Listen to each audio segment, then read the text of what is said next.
समुद्र बेलाभूमि अंचल मानकरे हेन्ताल बण जो अच्छी ताकू वृद्धि करने जो योजना सब रखा जाउतला तार मध्य वृद्धि घटी से 1.55 वर्ग किलोमीटर हेन्ताल बन मध्य तार वृद्धि घटी पारी एवं विशेष करी बड़ कथा होची जंगल वृद्धि ताहार सुरक्षा एवं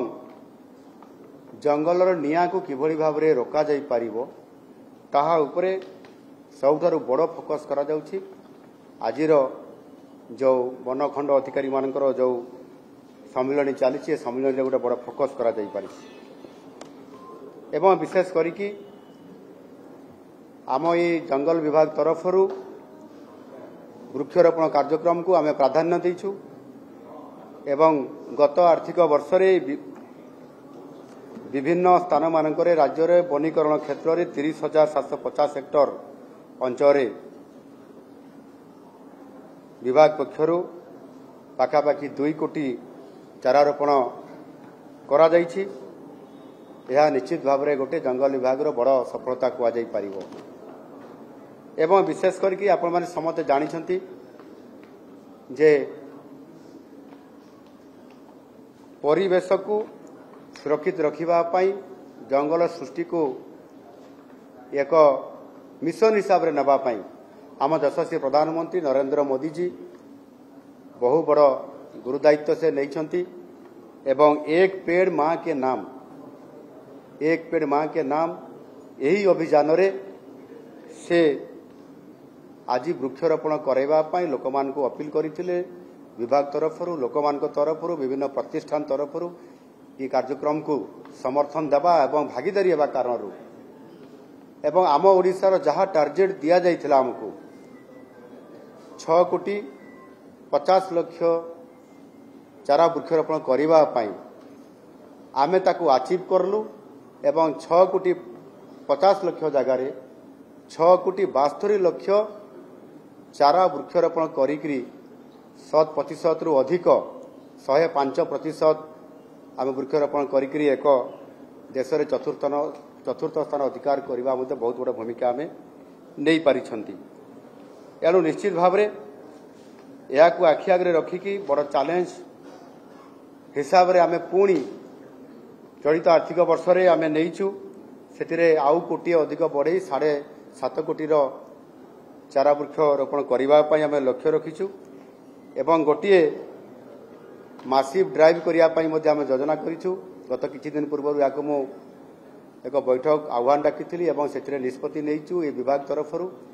एवं समस्त को एथिरे संपृक्ति करा जिवो सेथिरे सरकार विभाग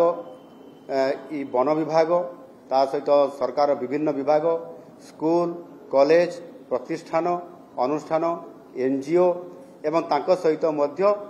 व्यक्ति विशेष रे समस्त को इन्वॉल्व करा जिवो एवं प्रेस मीडिया भाई मान को मध्य संपृक्त करा जिवो एवं गोटे दिन रे अर्थात आसंता सेप्टेम्बर मास 17 तारिख रे माननीय प्रधानमंत्री जी जन्मदिन तांकर एई जन्मदिन रे आमे 75 लाख चारा वृक्षरोपण करने गोटे दिन में निष्पत्ति नहीं एवं से जो मासिव ड्राइव हेब ताहार समस्त प्रकार योजना चली निश्चित भाव में यह सफल करने आम जो योजना रखीचु जो प्रस्तुतिकरण चलती सफल आम हो पार वर्तमान प्राय प्रतिदिन 10 लाख एवरेज रे चारा वृक्षरोपण करा जाउछि एवं 3 कोटी 6 लाख इतिमध्य आम एक भल स्थिति पहुंचिकी प्रतिदिन यहाँ चली आमर एवं डिसेम्बर मास पर्यंत ये वृक्षरोपण कार्यक्रम ये चलिबो एवं आमर जो लक्ष्य रही 2036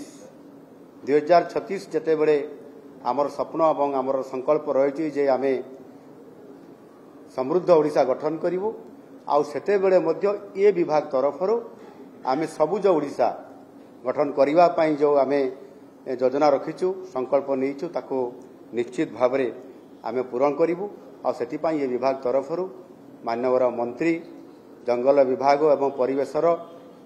ये से स्वतंत्र भाव में या दायित्व तांको दिया जाइछि एवं आमर जंगल मंत्री से तांकर घर मध्य से मयूरभंजर शिमिलीपाल अभयारण्य